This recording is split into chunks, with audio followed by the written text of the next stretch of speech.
Hello, everyone. It's Lindsay Landry, and happy Valentine's Day. So, in honor of Valentine's Day, I thought it would be fun to talk about attracting soulmates and attracting soulmate clients.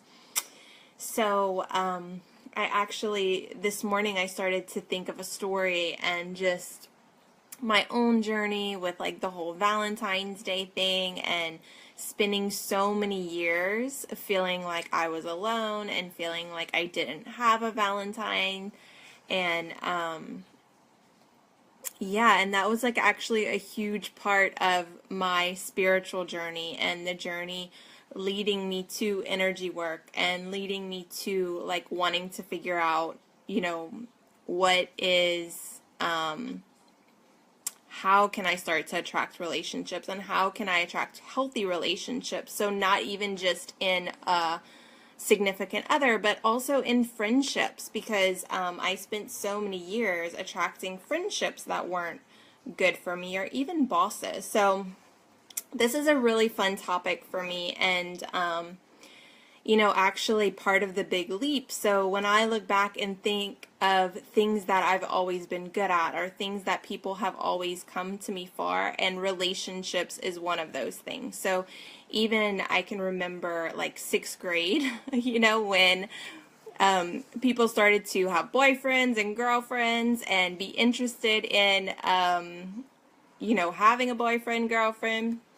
I was the girl that everyone would like want to talk to about their relationships. Hi, Heather. And who they liked, and all of their relationship problems and all of that. So I still love working with my clients in that way, but more so now connecting to their clients and how can they attract their dream clients and how can they serve their dream clients in a better way and communicate with their dream clients and whatnot. So I thought it would be fun to talk a little bit about this. So yeah, about, I guess, 2009, 2010-ish, that was whenever I was like really on this surge. I was struggling with my health. I was also realizing that my relationships were a big contributor to my health problems. So I was taking all of the right supplements. I was eating right. I was in school to be a dietitian. I had mono. I was exhausted. And that was kind of like when I was like, okay, there has to be something else. There has to be a reason why I'm struggling with all of this stuff. And that was when I started to explore emotions and, realize that my relationships were actually connected to my health and whatnot. And so as I started to search, some of the tools, I want to share 5 tips with you that I use to attract friendships, significant others. I attracted James.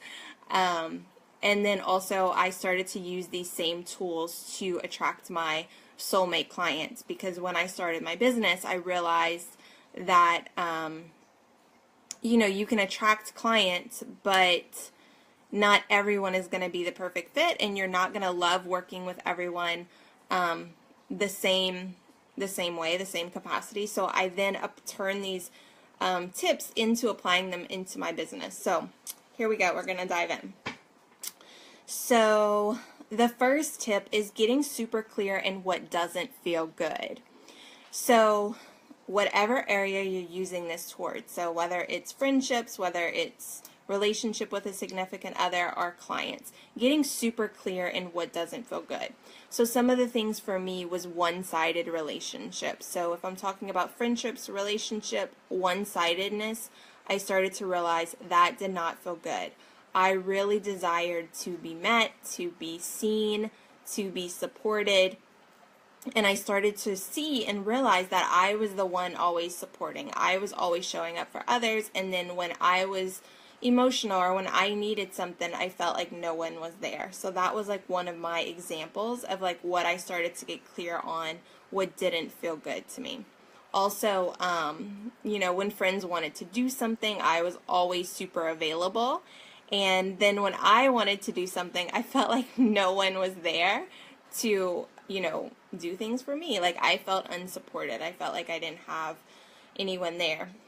So that was part of my list of what didn't feel good. You can also do this with your clients. So when I started to use these principles in my business, what I realized is clients who wanted me to carry them did not feel good. So you can see it's almost a mirror how it was also a mirror in my relationships, right? So people wanting me to do all of the work. They weren't maybe taking the action steps, and they were coming to me still with all of their problems or all of their drama. So it sort of mirrored, the same things that were happening in my relationships. And that's how relationship energy works. So how we do one thing, we do all things. So getting really clear on what doesn't feel good. And then after you do that, the second tip is to transform that or turn it around into what would feel good. So, if I'm looking at my relationship with friends, I started to see that I wanted to be supported, right? So how would I desire to be supported? So like when I had something going on, like having someone listen or someone be available to listen, like that might be one way. Another way, so what didn't feel good is when I wanted to do something, no one being there. So I would want people to be there, to like join me and to do things with me. And then if we're looking at clients, I wanted clients to, if people that weren't taking responsibility didn't feel good, I wanted people to take responsibility, be excited. They wanted to change or transform. So you can do that for yourself, your business, your relationships.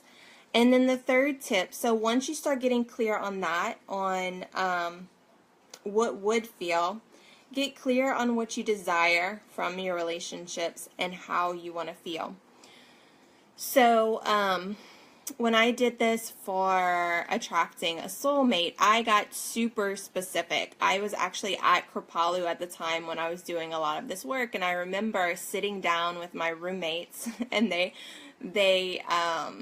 wanted me to get so specific. They're like, what color is his hair? What color is his eyes? How tall is he? Like, what kind of things does he do? And do y'all do together? And, I wanted to work out together. I wanted to go fishing. I wanted to go ride in the boat. I had all of these things, I really was creating that feeling that I wanted to feel of being able to be active together, to be able to go on adventures, day trips, exploring, also being able to practice spirituality together, to be able to meditate or to connect in the spiritual realm where we could talk about spiritual things, emotions, and all of that. So I got really clear on what that looked like and how I wanted to feel.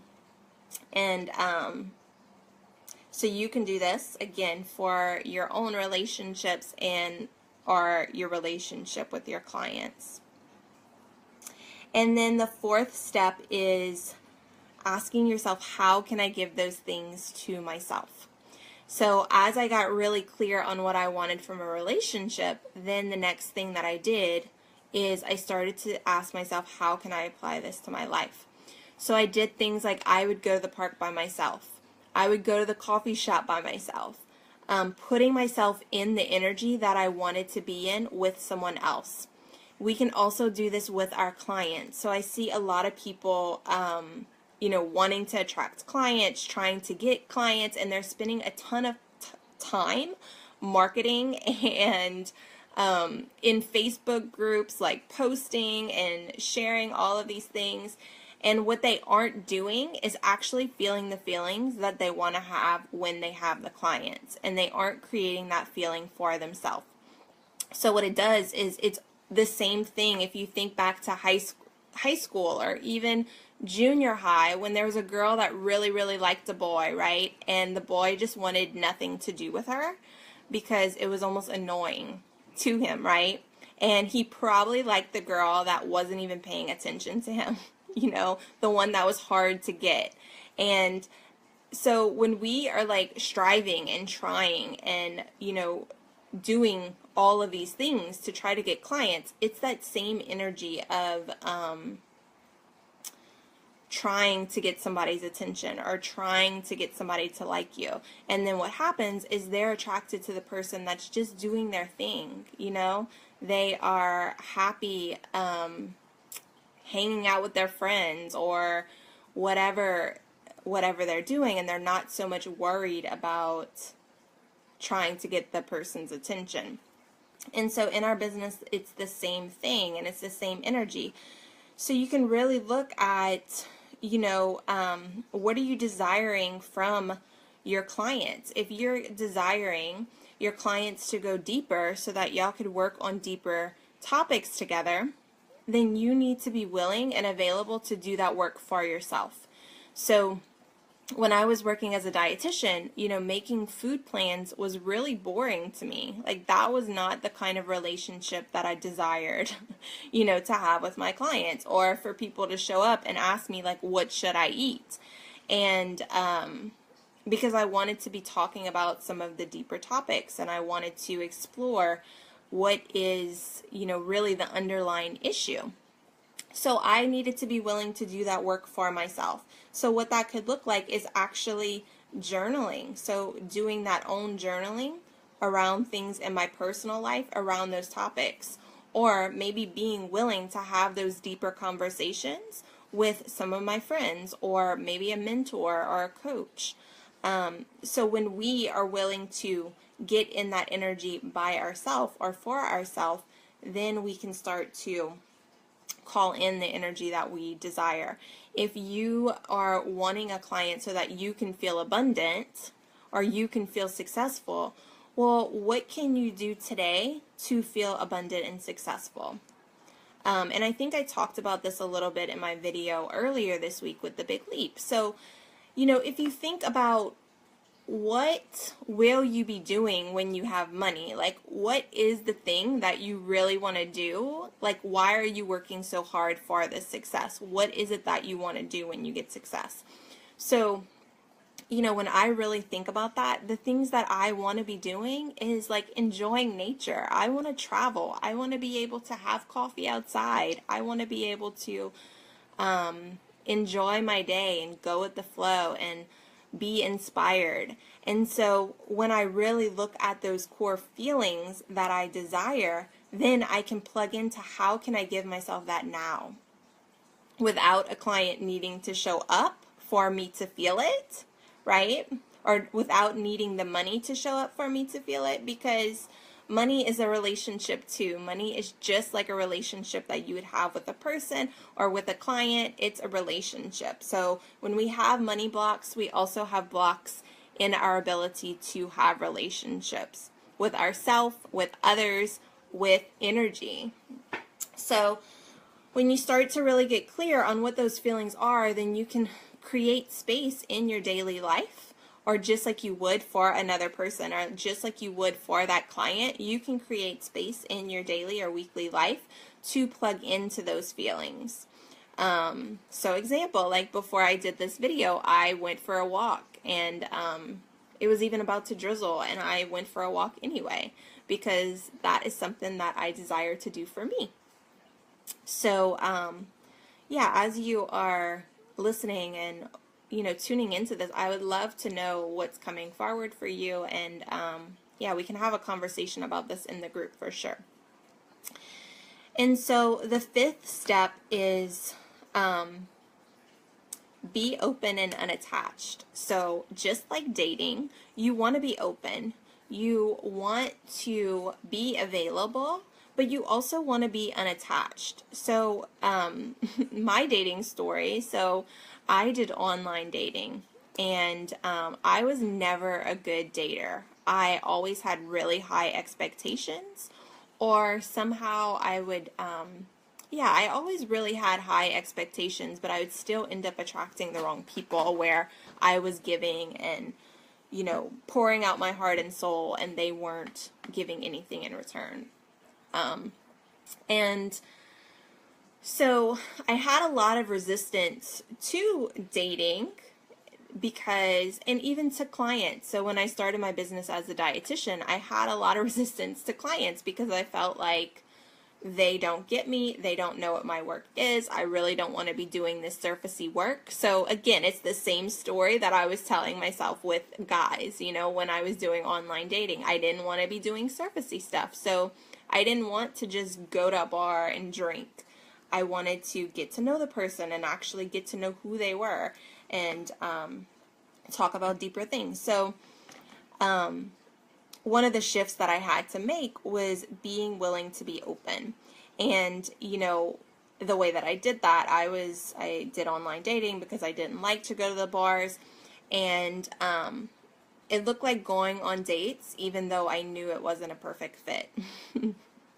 So as silly as that sounds, I would go on dates, even though I knew that I didn't like the person. And usually it wasn't more than one date, but what would happen is I would learn, right? So I could add to that list of things that I knew weren't right for me or that I didn't like, and then I can convert it into what I did want or what I did like. And so when we are talking with clients, it's the same thing. Like, we want to be open. We want to have these conversations with clients. We want to get people on calls to where we can talk to them. If you're new in your business, you want to make sure that you are doing sessions. So whether it's free sessions or maybe it's a low-cost paid session, you know, you can work that up, but you want to be interacting. You want to be doing sessions with people, even though it might not be 100% the perfect fit. Because what that does is it gives you clarity. Clarity comes through action. So taking the action, putting yourself in the relationship, that is how you're going to get clarity to what you really are wanting and what you really do desire. And then the more that desired feeling anchors in, and the more you can start giving yourself those things that you desire, then you're able to attract it. Then the energy is able to start reflecting that back to you. And so I think I did some online dating in 2010, and actually when I got back from Kripalu, which was September 2010, I ended up meeting James online. I think the website was Plenty of Fish. So silly. And how that all transpired was one night, one of my friends, she was at my house and we were having some wine. I think I was telling her about my Kripalu trip, and she was like, one of my friends told me about this dating website and I don't want to set up an account because she had children and she just didn't want to set up an account. So she was like, how about you set up an account? Because I want to see what this is.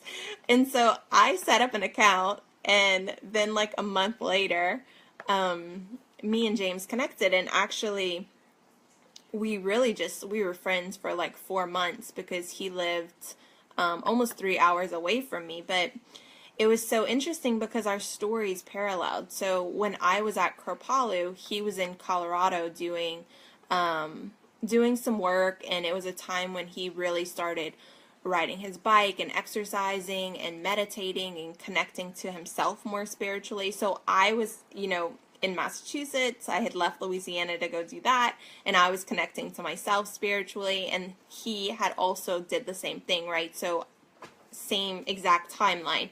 He left Louisiana, he went to Colorado, he's connecting to himself in the mountains and doing some work there.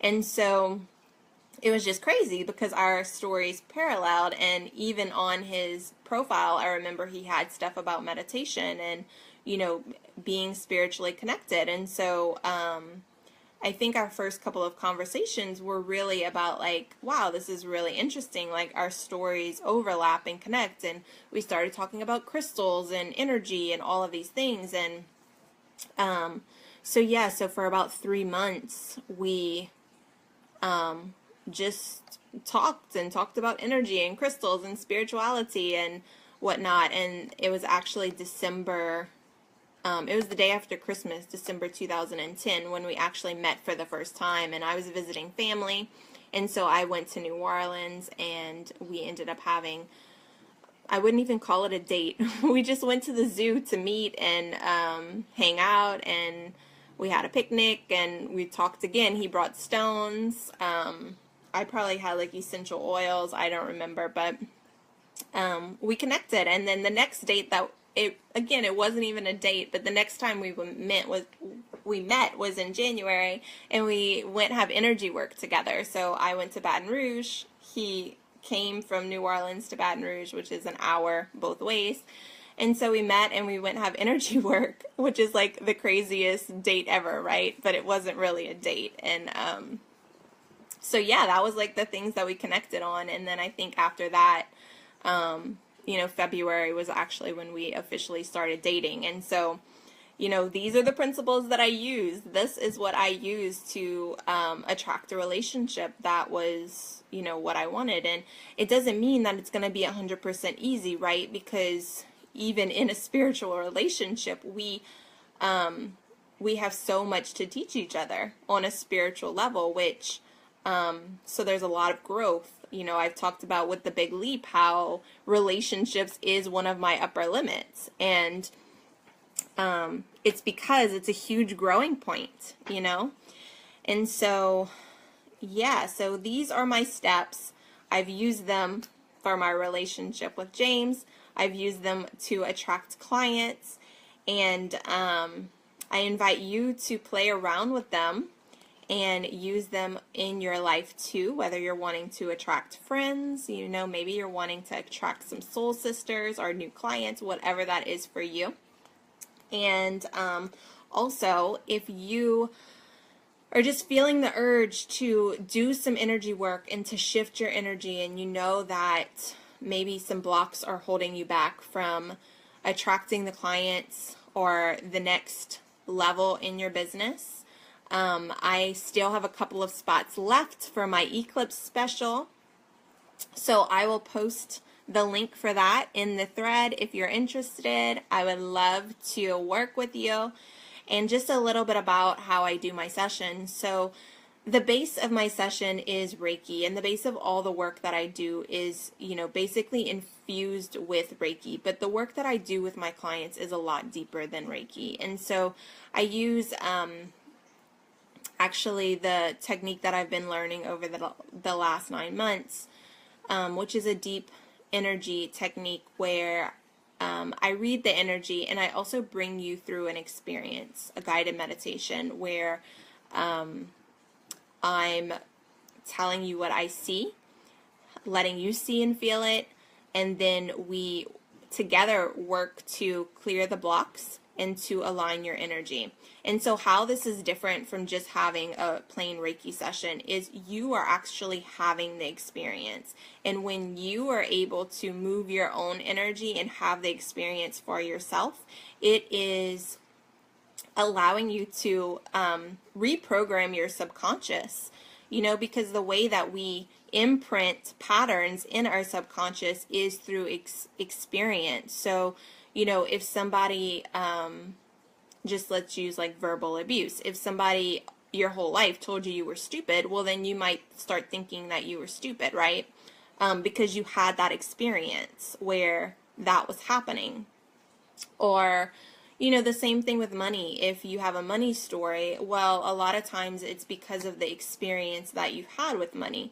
So what we do in these energy sessions is I bring you through a new experience and I help you to create a new experience for yourself so that you can not only shift your energy and align your chakras, but you are also doing deep subconscious healing. And when that happens, huge energy shifts happen. And some of the results that my clients have gotten from these sessions, they've sold intensives, while we are actually doing the healing.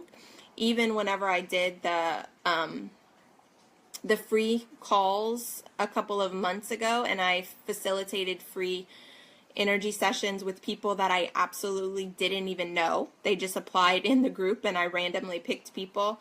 Both of the women that had money sessions, they attracted money that week. One of them, she actually had calls. She got messages while we were doing the session and we had never spoken before,